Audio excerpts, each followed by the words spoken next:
Dear students of class 9, right now I am going to describe you the poem The Lake Isle of Innisfree written by William Butler Yeats. Poetry पढ़ने से पहले एक बार writer के बारे में हम लोग जान लेते हैं। Writer William Butler Yeats, short form में हम लोग इनको W.B. यट्स कहते हैं। तो W.B. यट्स, उनका जन्म हुआ था 13th June 1865 and he was died on 28th January 1939.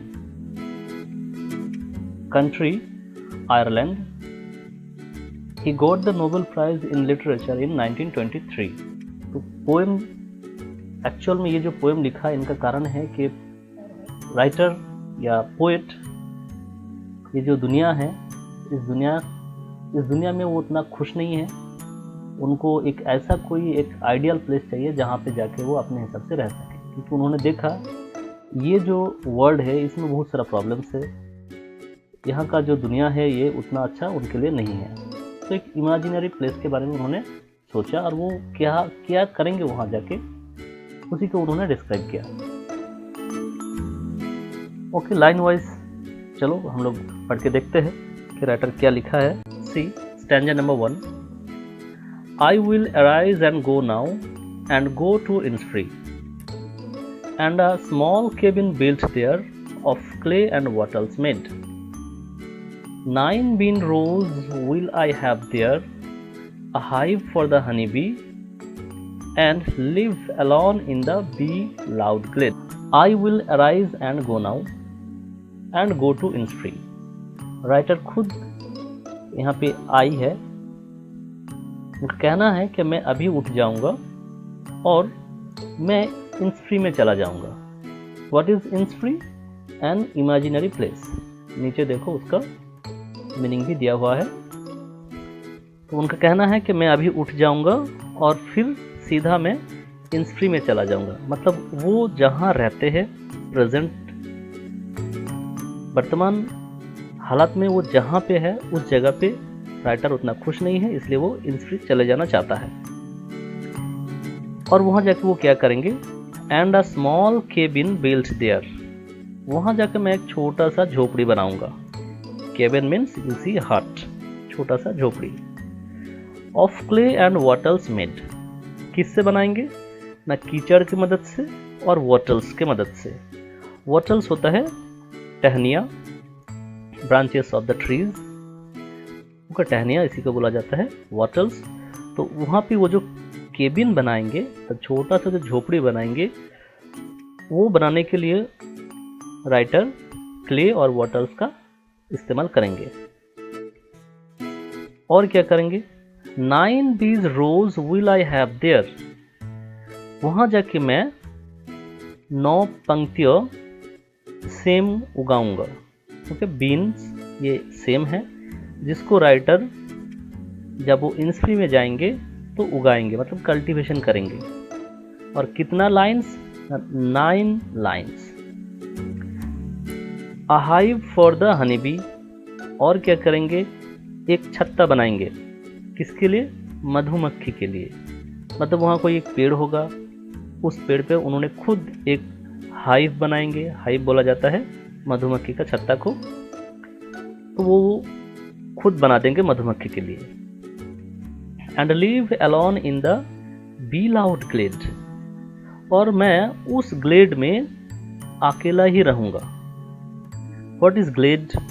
Glade means grassy field, घास से भरा हुआ मैदान लेकिन पेड़ ना हो, ऐसा जगह को ग्लेड बोला जाता है। And what is be loud? Be loud means मधुमक्खी का आवाज़ों से गूंजता हुआ जगह। तो उनका कहना है कि मैं वहाँ जाके अकेला ही रहूँगा, उस ग्लेड में रहूँगा जहाँ पे मान लो हमेशा मधुमक्खी गुनगुनाता है और उसका आवाज़ सुनने को मिलता है। तो in the first stanza writer ने बस बताया कि वो अभी अभी उठ के चले जाएंगे इन्निस्फ्री में। वहाँ जाके वो अपने लिए एक छोटा सा केबिन बनाएंगे और वो वहाँ पे खेती बाड़ी करेंगे सेम का, और उसका 9 पंक्तियाँ वो उगाएंगे। और मधुमक्खी के लिए उन्होंने एक मधुमक्खी का छत्ता भी बना देंगे और उस ग्लेड में मतलब घास से भरा हुआ उस मैदान में वो अकेला ही रहेंगे, किसी और को वो साथ नहीं ले जाएंगे, क्योंकि ये जो कंजस्टेड ये जो दुनिया है, इसी दुनिया से वो छुटकारा पाने के लिए वहाँ अकेला ही जाना चाहते हैं। Now let us see stanza number 2. And I shall have some peace there, for peace comes dropping slow, dropping from the vales of the morning to where the cricket sings. There midnights all a glimmer and noon a purple glow, and evenings full of the linnet's wings. Now let us see its line-wise meaning. And I shall have some peace there. Poet बोल रहे हैं कि वहाँ जाके मुझे बहुत शांति मिलेगी। For piece comes dropping slow, क्योंकि शांति या पीस वो बहुत स्लोली हमें मिलता है, अचानक नहीं मिलता है, उसके लिए थोड़ा समय लगता है। जैसे कि मान लो बूंद बूंद पानी गिरती है और एक समय बहुत ज़्यादा होता है, वैसे ही शांति भी धीरे धीरे आते हैं हम लोग के माइंड में और एक समय हम लोग खुश हो जाते हैं। Dropping from the vales of the morning to where the cricket sings. उनका कहना है कि पीस वो उस जगह पे आती है या उस जगह पे पीस सबसे ज़्यादा मिलती है जहाँ पे मान लो सुबह वो अपना घूंघट धीरे धीरे उठाता है और क्रिकेट या झिंगुर वो गाना गाने लगता है। इट मीन्स वो ऐसा एक समय का बात कर रहे हैं मॉर्निंग का, जैसे कि मान लो हल्का हल्का कुआसा हो और सूरज उग रहा हो, तो कुआसा जब भी दूर होता जाएगा क्रिकेट गाना गाता रहेगा, और ऐसा जगह ऐसा समय उनको बहुत पसंद है, वहाँ उनको बहुत ज़्यादा पीस या शांति मिलेगा। उनका कहना है कि veils of the morning you can say the mist, they are midnights all a glimmer.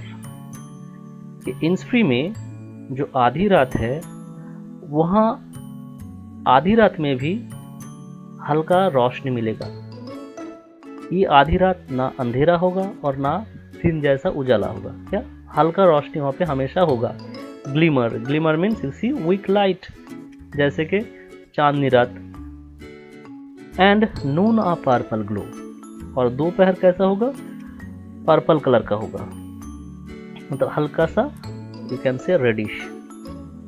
जैसे हम लोगों का जो नून होता है, खास करके समर में अगर देखा जाए तो बहुत ज़्यादा उजाला होता है, ब्राइट होता है, जो आंखों पे लगता है।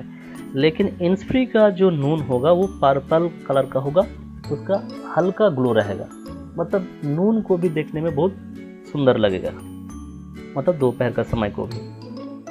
And evenings full of the linnets wings, और शाम में इंसफ्री में बहुत सारा लिनेट जो एक चिड़िया है वो इधर उधर उड़ता रहेगा। उनका कहना है कि लिनेट वो जो चिड़िया है वो शाम में इंसफ्री में उड़ता रहेगा, जो देख के मुझे बहुत खुशियाँ मिलेगी।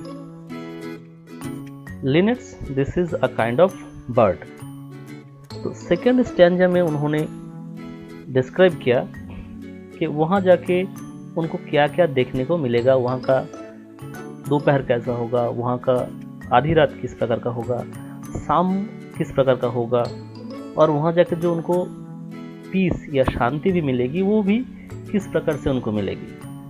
अचानक नहीं, थोड़ा टाइम लगेगा, धीरे धीरे वो शांति उनको मिलता जाएगा।